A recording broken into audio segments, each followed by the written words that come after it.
Hello friends, कैसे हैं आप सभी। आई होप सब अच्छे होंगे। तो दोस्तों, आज हम बात करने वाले हैं रामायण के एक और दुष्ट पात्र कुंभकर्ण की। दोस्तों, कुंभकर्ण रामायण की पौराणिक कहानी में दुष्ट रावण का भाई था।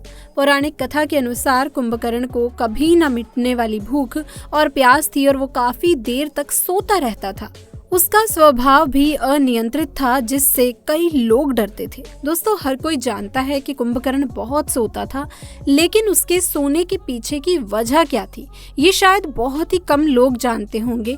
और आज की वीडियो में हम आपको रामायण के कुंभकर्ण की नींद के पीछे की असली वजह बताने वाले हैं कि आखिर किस कारण उसे 6 महीने तक सोने का श्राप मिला। दोस्तों, कुंभकर्ण की कहानी जानने से पहले जानते हैं कि आखिर कौन था कुंभकर्ण। दरअसल कुंभकर्ण रावण का छोटा भाई था। रावण के 2 भाई थे, विभीषण और कुंभकर्ण। कुंभकर्ण की माता का नाम कैकसी था, जो राक्षस कुल से थी। वहीं उनके पिता वृषवा ब्राह्मण कुल से थे। यही कारण था कि रावण और उसके दोनों भाई, इन तीनों में ही राक्षस कुल के होने के बावजूद ब्राह्मण के भी गुण थे। जैसा कि हम सब जानते हैं कि रावण राक्षस होने के साथ साथ बहुत बड़ा ज्ञानी और शिव भक्त भी था। लेकिन आपको बता दें कि कुंभकर्ण भी काफी ज्ञानी और बहादुर था। हालांकि इन दोनों भाइयों में राक्षस के गुण थे, क्योंकि ये दोनों अपनी माता के साथ काफी समय बिताया करते थे। लेकिन विभीषण ने अपने पिता के साथ ज्यादा समय बिताया था, जिसके कारण से उसमें राक्षस का गुण बिल्कुल भी नहीं था। और यही कारण था कि वो भगवान राम के बहुत ही बड़े भक्त थे। तो दोस्तों, चलिए हम आपको बताते हैं कि कुंभकर्ण को दिए श्राप की कहानी क्या थी। दरअसल दोस्तों, कुंभकर्ण बहुत ही विशालकाय शरीर वाला बुद्धिमान और ताकतवर राक्षस था। उसकी ताकत के सामने तो भगवान इंद्र भी डरते थे। कुंभकर्ण को हमेशा से ही खाने का बहुत शौक था। विशालकाय शरीर होने के कारण वो एक बार में ही हजारों लाखों लोगों का खाना खा जाया करता था। उसकी सेना और राज्य के दास खाना इकट्ठा करते करते थक जाते थे, लेकिन कुंभकर्ण की भूख समाप्त नहीं होती थी। एक दिन कुंभकर्ण ने सोचा कि यदि भगवान ब्रह्मा की तपस्या करी जाए और उनसे वरदान में स्वर्ग का सिंहासन मांग लिया जाए, तो जीवन भर उसे पेट भर खाना खाने को मिलेगा।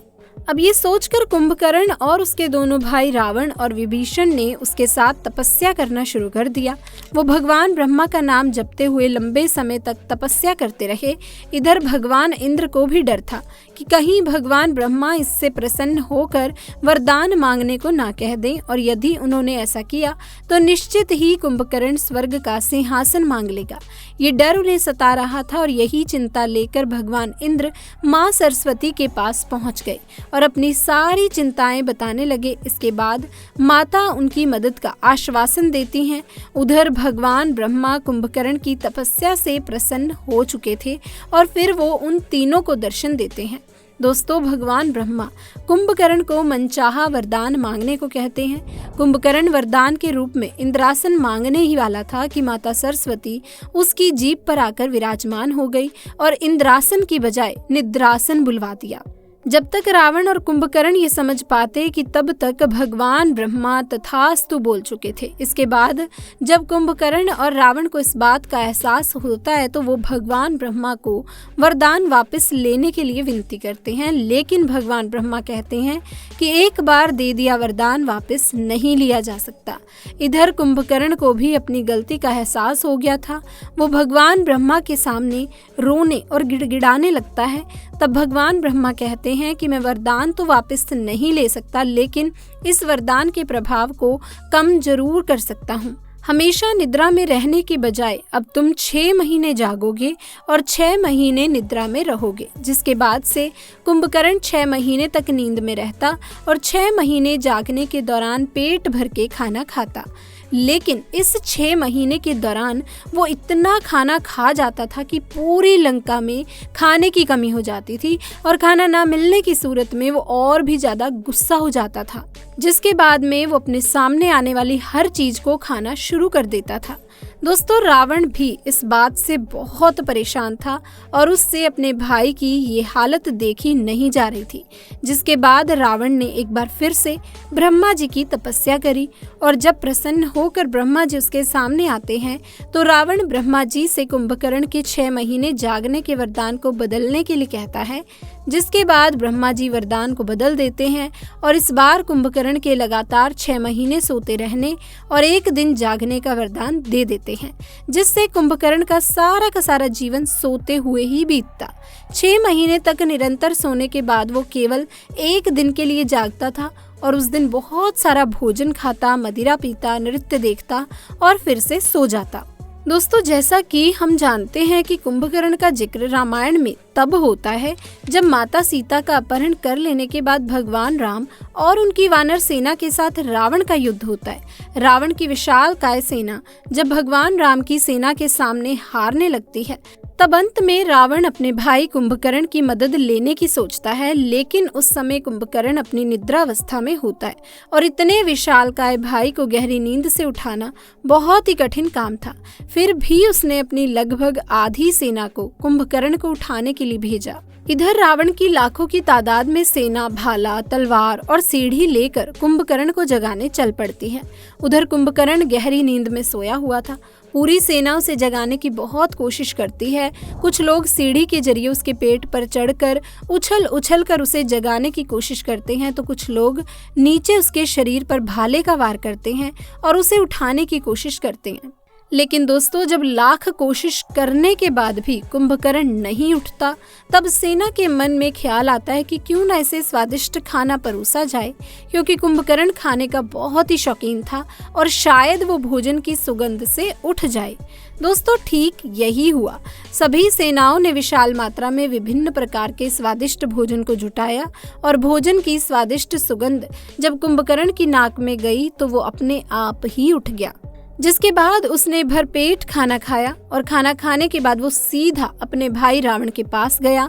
जब कुंभकर्ण रावण से मिला तो उसे रावण के द्वारा पूरी घटना का ज्ञान हुआ। रावण ने उसे बताया कि किस प्रकार उसने माता सीता का हरण कर लिया, जिसके बाद श्री राम ने वानर सेना के साथ लंका पर चढ़ाई कर दी और किस तरह इस युद्ध में रावण के कई योद्धा और भाई बंधु मारे जा चुके हैं। स्वयं रावण भी श्री राम के हाथों से परास्त हो चुका है, इसीलिए उस समय से पहले श्री राम की सेना के साथ युद्ध करने के लिए जगाया गया है।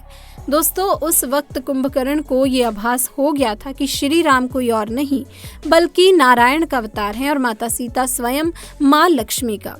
उसने भूतकाल में घटित हुई कुछ घटनाओं का उदाहरण देकर रावण को समझाने का प्रयास किया कि वो माता सीता को लौटा दे तथा भगवान श्री राम की शरण में चला जाए। इसके साथ ही उसने ये भी कहा कि यदि उसने ऐसा नहीं किया तो राक्षस कुल का विनाश हो जाएगा। ये सुनकर रावण ने कुंभकर्ण पर क्रोध किया तथा उसे युद्ध में जाने का आदेश दिया। आखिर में जब कुंभकर्ण समझ गया कि अब रावण को समझाने का कोई फायदा नहीं, तो उसने युद्ध भूमि में जाकर नारायण के हाथों मरने का निश्चय किया, जिसके बाद वो श्री राम के साथ युद्ध करने के लिए निकल पड़ा। दोस्तों, जब कुंभकर्ण अपना विशाल शरीर लेकर युद्ध में पहुंचा तो वानर सेना में आतंक मच गया। ये देखकर कुंभकर्ण का छोटा भाई विभीषण उससे वार्तालाप करने आया। उसने कुंभकर्ण को श्री राम की सेना के साथ मिलकर धर्म का साथ देने को कहा, लेकिन तब कुंभकर्ण ने अपना धर्म अपने भाई और लंका के राजा के लिए लड़ना बताया। उसने विभीषण को भी गलत नहीं कहा और उससे कहा कि तुम अपने धर्म का पालन करो और मुझे अपने धर्म का पालन करने दो। जिसके बाद वो युद्ध करने के लिए आगे बढ़ा। कुछ ही देर में कुंभकर्ण युद्ध के मैदान में भीष्म तबाही मचा देता है। वो वानरों को अपने पैरों तले कुचलता हुआ आगे बढ़ता जा रहा था और उन्हें चबाकर खा रहा था। इसी बीच में उसका हनुमान, लक्ष्मण, अंगद आदि से भी युद्ध हुआ, लेकिन उस वक्त ये सभी उसको रोक पाने में नाकामयाब रहे। जब वानर नरेश महाराज सुग्रीव उससे युद्ध करने आए तो वो बहुत प्रसन्न हो गया। उसकी योजना थी कि यदि वो सुग्रीव को ही बंदी बनाकर रावण के सामने ले जाएगा तो उससे रामसेना का साहस टूट जाएगा। वो अपने राजा को बंदी बना देखकर निराश हो जाएंगे। उसने ठीक ऐसा ही किया, पर जब सुग्रीव को बंदी बनाकर रावण के महल की ओर वो जाने लगा तो पीछे से स्वयं भगवान श्री राम ने उसे चुनौती दे दी। कुंभकर्ण को पता चल गया था कि उसके सामने स्वयं नारायण आ चुके हैं और उसका अंत अब निश्चित है, लेकिन नारायण के हाथों मृत्यु होने से वो बेफिक्र था। उसने श्री राम के साथ भीष्म युद्ध किया तथा अंत में भगवान श्री राम ने इंद्रास्त्र चलाकर कुंभकर्ण की दोनों भुजाएं काट दी। उसके बाद भगवान श्री राम ने ब्रह्मा दंड चलाया, जिससे कुंभकर्ण का सिर कटकर समुद्र में जा गिरा और अंत में प्रभु श्री राम ने कुंभकर्ण के पेट को काटकर अलग कर दिया और इस तरह कुंभकर्ण का वध हुआ। तो दोस्तों ये थी कहानी रावण के भाई कुंभकर्ण की, जो राक्षस होने के बावजूद धर्म पर विश्वास रखता था। उम्मीद करते हैं कुंभकर्ण पर हमारी आज की ये पेशकश आपको पसंद आई होगी। यदि ये वीडियो पसंद आई हो तो इसे एक लाइक करके अपने दोस्तों और रिश्तेदारों में ज़्यादा से ज़्यादा शेयर कर दें। कमेंट बॉक्स में लिख दें जय श्री राम और चैनल को सब्सक्राइब करना ना भूलें। आप सभी का बहुत बहुत धन्यवाद।